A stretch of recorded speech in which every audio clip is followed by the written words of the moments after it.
Welcome back to Autism Twins and Us. Today is Monday the 26th, I think.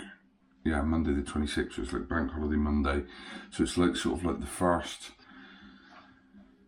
day of the week of half term. Boys are back next Tuesday and Wednesday. Little bit of an update. On Saturday, I went to work. I didn't feel well. I was having a few sort of like chest pains. And like pins and needles down my left side. To cut a long story short, eventually I went to work on Saturday. I left work after checking my blood pressure in work a few times, so I was concerned about my chest, and I went to A&E basically, which I've never done in my life. I'll cut the story short. I'm okay. I went there. I was seen for triage in about half an hour, which was really good. Then they took me, did an ECG, obviously to check my chest to make sure that I wasn't or haven't had a heart attack or a stroke, or basically. They checked all that. That come back all clear at like 7 in the morning. They called me in. So I sat there for like 10 hours in the hospital, like upright. Thanks to my sister Lucy took me there. I basically come home because they told me I had to go up there within an hour after ringing 111. So I came home. She dropped me there. Saw Amy, told her what was going on, which in hindsight was probably not the best idea, but what am I meant to do, not tell Amy I wasn't feeling well? In the end, they basically did checks on liver, all like main organs, pancreas, lungs, all these types of things, and they couldn't see anything wrong. They said I could have done something to the ancillary nerve near my armpit, which might have been causing like the sensation down my left arm. So look, I felt a bit stupid when I left at 7 o'clock. I've still been getting the feeling occasionally. They told me to take that day off work. Obviously I didn't even get home until like about 8 o'clock in the morning on Sunday. They told me not to go to work Sunday, go home, rest, sleep the night, and if I was feeling okay, go back to work Monday. So it's Monday today, I'm going to go back to work tonight. Feel okay. It's just, and my sister Lucy gave me a blood pressure monitor. They told me what I need to do is check my blood pressure 3 times a day for the next week at least. If I get any high readings in that, make an appointment at the doctor's, take up my week of readings basically, and he said no doubt they'll probably suggest some lifestyle changes. So yeah, I'm alright. It gave me a bit of a fright, to be honest. I'm not going to lie, I was a bit worried, because the only pain you don't want to feel is like a chest pain. It wasn't so much like a pain. I did try explaining that to 111, but I think because they said I had pins and needles on my left side, they couldn't take, I shouldn't take any chances. I should go up, straight to A&E, which is what I did. Obviously it all ended up okay. I've checked my blood pressure a couple of times since. This morning was the lowest one. It's nearly down to the normal range, but when I was in hospital they said my range was fine, even though it was higher than what I just did this morning. It was above 130. When I did it in work it was like 167, 97 in work, which is high, and I did that 3 times in work and they were all high. So maybe it was because I was feeling a bit funny and I was anxious about, I was like worried that it raised my blood pressure. I don't know, I'm not a doctor, but I'm alright. I just need to try to maybe just take out some of the stress, which is difficult, because it's quite a stressful life. Try to prioritise my own health a little bit, because what use am I if I drop dead like to anyone else? But anyway, I'm fine. It's just, I think it was a bit of a scare for Amy, and yeah, if I wasn't to add this to the channel, it would be kind of false. So I'd rather like document it. We try to be truthful as we can on everything, and this isn't so much to do with the boys, but obviously it would massively affect them if I dropped dead, right? So yeah. If you did his, what is it called? What? The Lego? Oh, the Lego upstairs. Yeah. Yeah. Right, I'm going to let you take the camera. I want you to take up and just show us the thing. I'm not going to take the camera, you can take it up. Here. It has no ears though, because it broke. So, yeah, that's it there. Did you show it? Yeah? Yeah. How long did it take you in the end? It took about 5 hours, didn't it? Nah, 4.5 hours. How many pieces was it? Do you know? 656. So how much did it cost, Mum? Apparently not. I don't know. I actually didn't. You were with her. I know, I just wasn't looking. I think it was about 40 quid. But anyway, boys have been up early. And we saw a Star Destroyer for Star Wars. And it was like 600 quid. Yeah, they're really expensive. Even expensive. What are you after, Annie? Did you come out here wanting lunch? Huh? Is that what you come out here for? Yeah. Right, you can sort your lunch out yourself. That's just part of life. It's the first time I've ever been to A&E, and it wasn't a nice experience, really. Not through the hospital's fault, but just not feeling that, really feeling that unwell. You feel like you need to be seen. It's quite a desperate thing. But anyway, I'm all right. So I just thought I'd document it because this is part of life. There's going to be parts of life what are not nice. Losing my mum a couple of years ago brought a few memories back of that, because the A&E where I went was next to the door where she went. When we nearly lost her, like a month before she died, she was in there for like 3 or 4 weeks, 5 weeks in hospital, and the room where she was, where we thought she was going to die, was next to where I was, basically. So yeah, that was a bit not very nice, which is, I now know why Amy doesn't like going up the hospital after losing her mum up there and stuff. So yeah, but we move on, we plough forward and try to do the best we can. But I'm gonna have to try to rethink a little bit about what I'm doing with my health, I think, and try to prioritise myself a little bit so that I can be here for Amy and the twins, basically. So maybe it's a little warning sign to just take care of yourself a bit more. So yeah.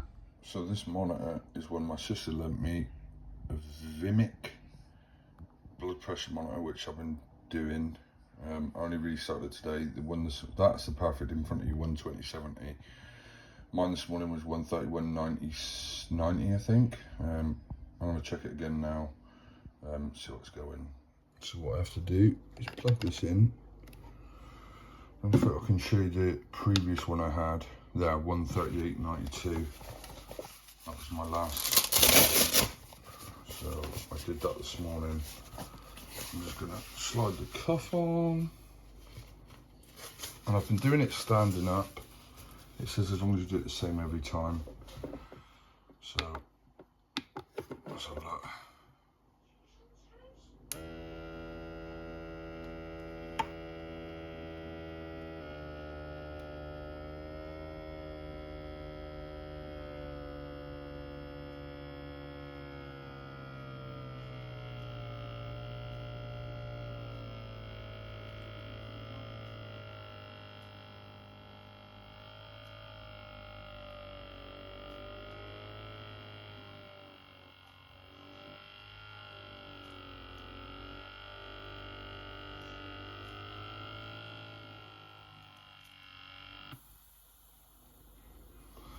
See, it's high again. I don't know. 146, 102. I don't know if it's because I get anxious when I'm putting the thing on. Because when they checked me in the hospital, it was like below that a little bit, and they were fine. It shows my heart rate there, 108. All right, I've been walking around, but not like I'm running around. So I'm just going to note them all down and then take them to the doctors in like a week's time. See what they say. Who knows? Maybe I need some medication to lower it. I don't know. But my pulse is normally, when they did it in the hospital, my pulse was like 72 to 80 every single time. Since I've been doing it at home, it's always higher. I don't know how it's just because I'm like moving around, or the boys get me to do stuff, or I'm not doing it at complete rest. Maybe that's why. So I just wanted to ask Amy what it was like being on the opposite side of going to the hospital and being at home worrying. Rubbish. It was rubbish. It's kind of easier being in there. Yeah. Than yourself, than worrying about when you can't be. Because what I tried explaining was it's impossible for us to go and support each other, really, because the boys are at home.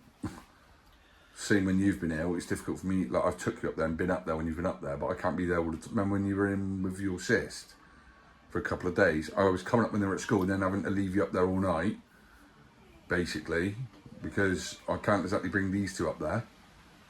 Yeah, no, it was crap, because you were like, oh, I'll just go to bed. No.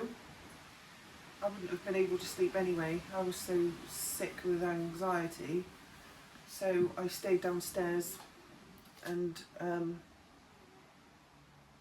just just had my phone on my lap all night. And I just done Amy's blood pressure, which was literally perfect. So I was hoping the machine might be like reading high, but hers was like perfect.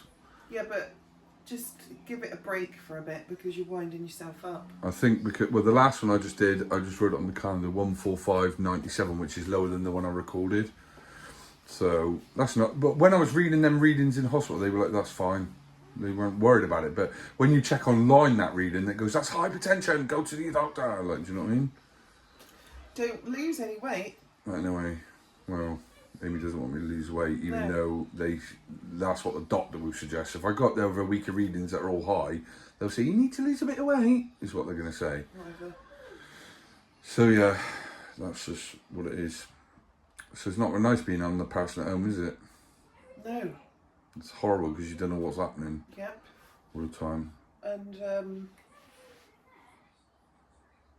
the night before I only got like 2 hours sleep, and then that night No sleep. I got no sleep. I did explain that I come home, went to bed, got up and then sent you up for a few hours because they told me not to go that night anyway.